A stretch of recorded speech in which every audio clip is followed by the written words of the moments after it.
Hey guys, today is Wednesday, January 19th. It's your iLearn day number 4.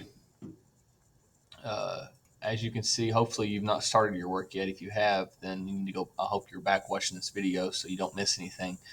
But today for Miss Richardson's class, she's got a few different things posted here for you, and we'll go through everybody's class. But right here, make sure you watch this instructional video today that she's posted on how to do your work today. It's going to be crucial that you watch that so you know exactly what's going on. For these two right here, you kind of know what to do. It's kind of a review from the last couple of days.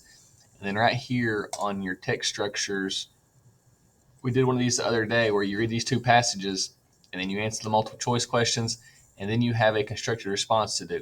Now, in this constructed response, I want your response should look like this. So the parts that are lined, that's where you fill your answer in. The other part you copy down just the way it is, just like we did in my room the other day when you had the cheat sheet. You just copy down. You copy it. The text structure of both passages is, and then in the blank you've got to put your answer in. Then period. Make sure when you do this, so like this next part says, I know this because in the first passage in the text said. Make sure when you go back and use stuff from the passage, you use quotation marks because she will count off on that.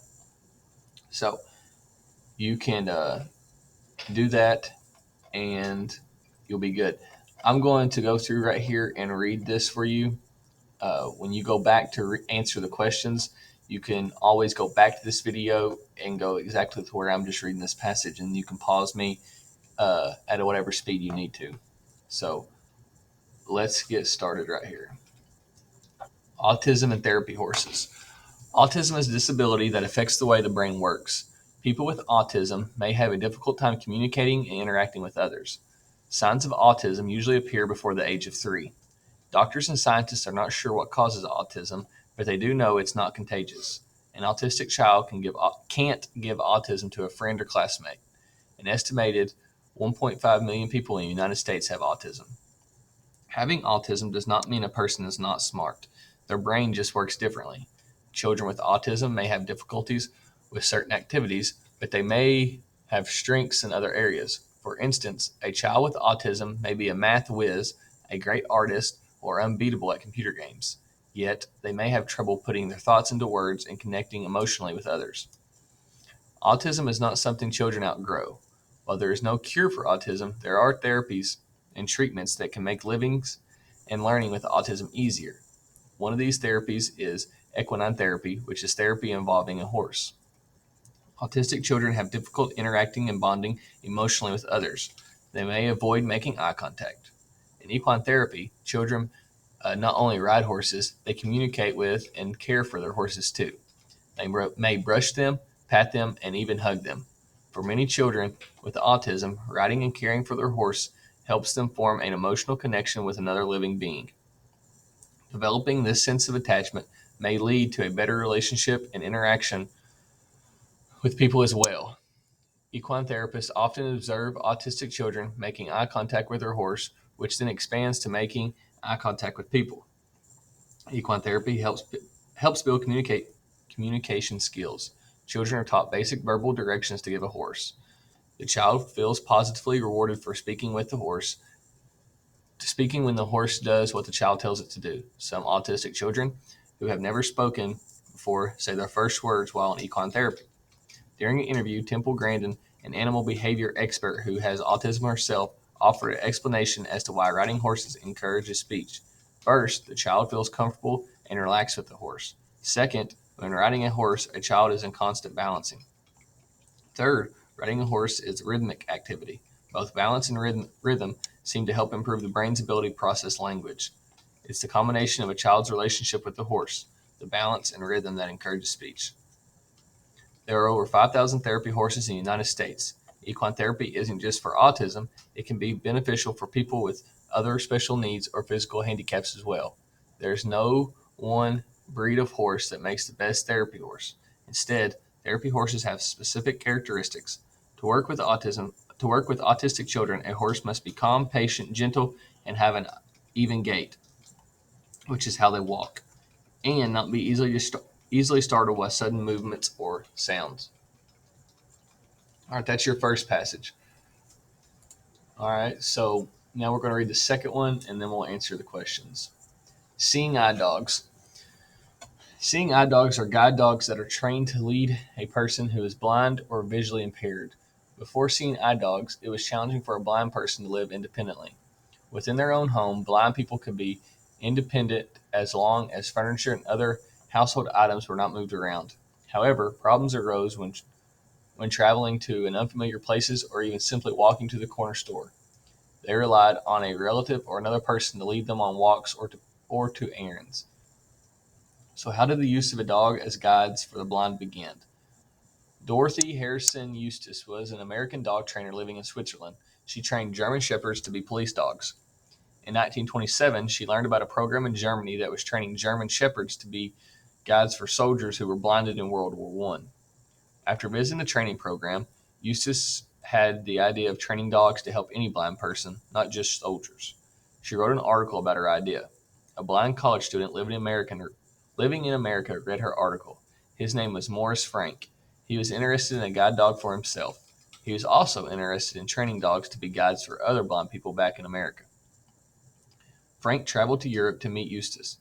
She helped him train with a German Shepherd named Buddy. Weeks later, Morris and Buddy successfully navigated the streets of a Swiss village without any help from other people. After Frank returned home with his new furry companion, word of Buddy's ability to serve as a guide spread. Although living across the world from each other, Frank and Eustace joined forces to start the first guide dog school. The program was called the Seeing Eye. Since its founding in 1928, the Seeing Eye has made more than 16,000 successful pairings of guide dogs and visually impaired people. The Seeing Eye breeds include German Shepherds, Labrador Retrievers, and Golden Retrievers, and Labra Golden crosses. Occasionally, they provide poodles to people who are allergic to shedding dogs. When a puppy is about 8 weeks old, it's placed in a home of a volunteer puppy raiser. There, the puppy is taught basic obedience and socialization and given lots of love. When it's about 1 year old, the dog returns to Seeing Eye and begins a 4-month course of training with a sighted instructor. When the dog passes this phase, it's matched with a blind person and they train together under the supervision of a sighted instructor. Guide dogs are very smart and constantly working. They are trained to concentrate on their surroundings and maintain focus, which requires a dog's attention at all times. The dog must listen for its handler's commands, steer around people and traffic, and most importantly, keep his owner from danger. It might be tempting to want to pet a guide dog when you see one. However, this can break the dog's concentration and can lead to mistakes. It's best to let the dog focus on doing its job. When they return home, owners give the Seeing Eye plenty of play time and love. All right, so now we're going to talk about the questions, and then I'm going to let you begin. Number one, which of the following statements best describes the two texts? A, seeing eye dogs and therapy horses do not help people. B, seeing eye dogs help people stay safe, but therapy horses only provide fun for autistic children. C, seeing eye dogs and therapy horses both help people. Or D, seeing eye dogs and therapy horses make great pets. Again, I'm just going to go through and read these. You can pause me to make sure I'm going at your pace. Number two, according to the text, autism and therapy horses. Which of the following is not a way therapy horses can help children with autism? A, riding a therapy horse is good exercise. B, taking care of a therapy horse can help develop emotional connections. C, making eye contact with the therapy horse can help autistic children make contact with people. Or D, giving commands to therapy horses can help with communication skills. Number three, which of the following quotes from the text Seeing Eye Dogs supports the idea that seeing eye dogs help keep people safe? A, seeing eye dogs are guide dogs that are trained to lead a person who is blind or visually impaired. B, before seeing eye dogs, it was a challenge for blind people to live independently.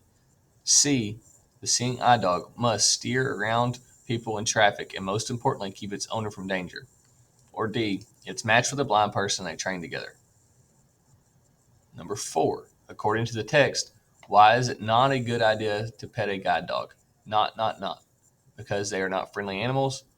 because it can break their concentration and lead to mistakes, because they are trained to not trust strangers, or D, because they only like attention from their owners. All right, so here is your construction response. I've already talked about right here. Here's your cheat sheet.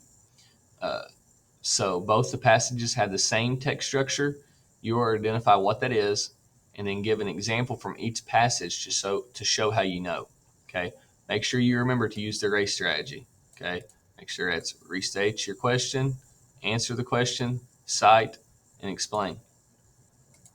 Okay. Here's your question. Identify the text structure that is present in both autism and therapy horses and seeing eye dogs. Use at least one example of text evidence from each passage that helps you draw that conclusion. So if you're using text evidence from each passage, you should at least have two quotes. Okay. You should have two different sets of quotes. Look at this. This is worth 60 points. This one open response is.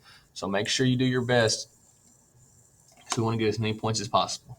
All right. If you have any questions today, you can comment on the Google Classroom where I've posted, or you can email me. Okay. Good luck.